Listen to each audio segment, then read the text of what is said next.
On poursuit avec un sujet important pour les entreprises, le devoir de vigilance. De quoi s'agit-il? Quels sont les enjeux? On en parle tout de suite avec mon invitée, Charlotte Michon, avocate fondatrice de Charlotte Michon Avocat.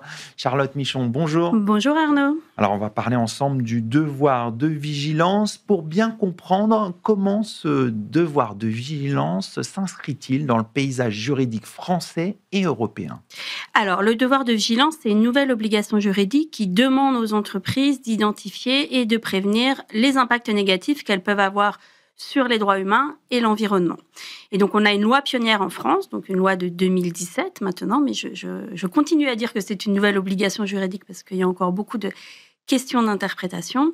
Et on a une directive européenne, aujourd'hui remise en question, on va en parler, qui a été adoptée en juin dernier.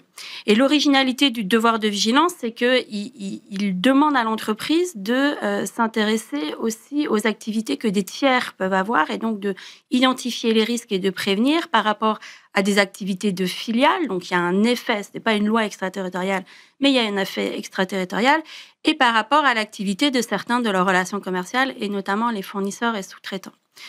Donc, une nouvelle obligation juridique qui s'inscrit dans le cadre d'une démarche, d'un mouvement d'opposabilité, de traduction juridique de la RSE et donc d'aller exiger des entreprises des pratiques opposables en matière environnementale sociale. Donc, on a d'autres fondements juridiques qui sont associés à ce mouvement, le reporting extra-financier notamment, la lutte contre les pratiques commerciales trompeuses à travers la lutte contre le greenwashing ou le social washing, les règlements à l'importation sur la déforestation, les produits issus de la déforestation. Voilà, donc c'est le devoir de vigilance, c'est une des obligations juridiques liées à l'opposabilité de la RSE.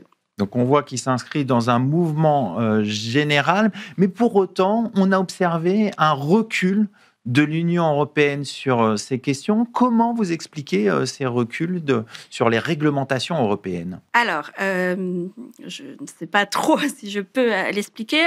En tout cas, ce qu'on voit, c'est qu'effectivement, il y a un recul sur une ensemble de réglementations, de récentes réglementations européennes, donc pas que sur la durabilité, mais c'est vrai que le paquet dit Omnibus, le premier, a porté sur les réglementations liées à la durabilité.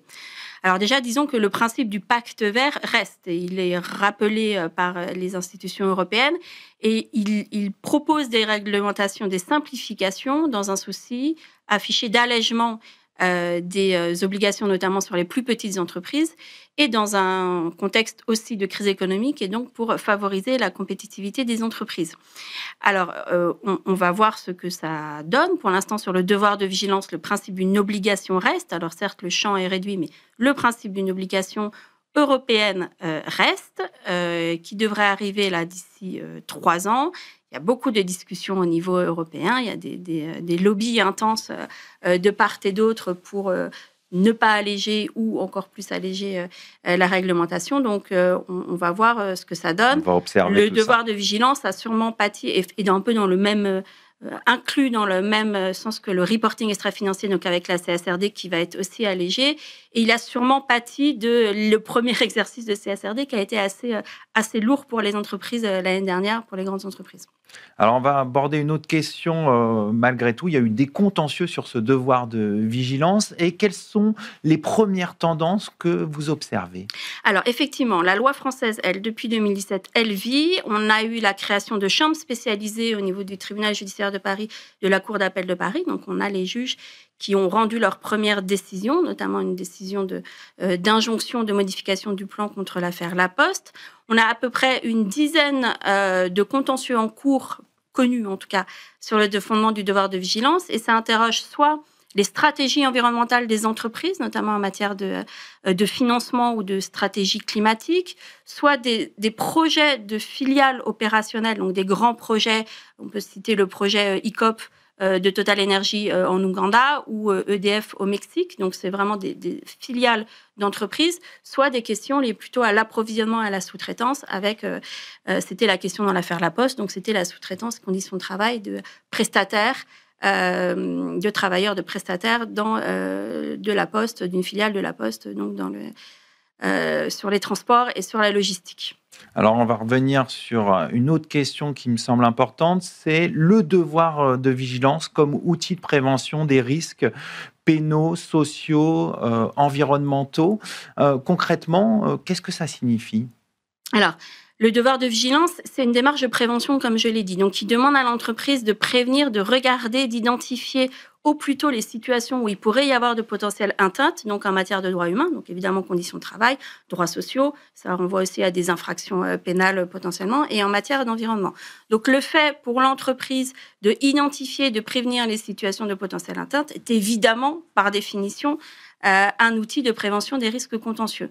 Ce qu'on voit aussi, c'est qu'il y a aussi plus en plus de contentieux contre les entreprises en matière pénale, notamment en matière environnementale, qui vont interroger des enjeux de vigilance et qui vont les interroger en tant que société donneuse d'ordre ou en tant que société mère. Et je vous renvoie à un rapport des clubs des juristes sur la question des droits humains.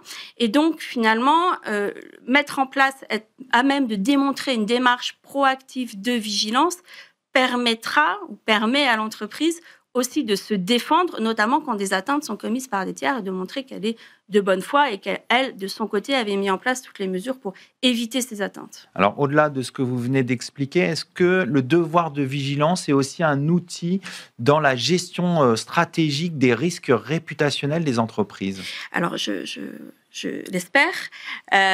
Évidemment, ça traduit les attentes sociétales, ça traduit les attentes des parties prenantes de l'entreprise qui vont aller challenger sur le côté réputationnel ou extrajudiciaire.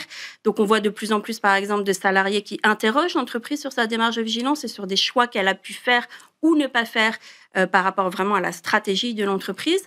On voit surtout de plus en plus de investisseurs qui vont aller poser des questions sur les controverses des entreprises qui retirent leur financement. On peut penser à l'exemple du fonds norvégien qui retire des financements d'entreprises par rapport à des controverses de droits humains qui concernent donc les entreprises qu'elles financent. On voit aussi les banques qui demandent de plus en plus, avant d'investir, des informations sur comment l'entreprise va gérer les droits humains. Et donc, finalement, être capable de démontrer une démarche proactive en matière de droits humains et environnementaux, ça permet d'attirer certains investisseurs, ça peut créer des opportunités commerciales et en tout état de cause, ça permet de protéger de risques réputationnels ou opérationnels au niveau local. C'est un gage d'acceptabilité sociale, notamment pour des grands projets, ou même par rapport aux fournisseurs, ça permet de créer des relations durables, d'éviter d'éventuelles rupture dans l'approvisionnement ou de mise en cause de fournisseurs qui, donc, indirectement joueraient sur l'approvisionnement de l'entreprise.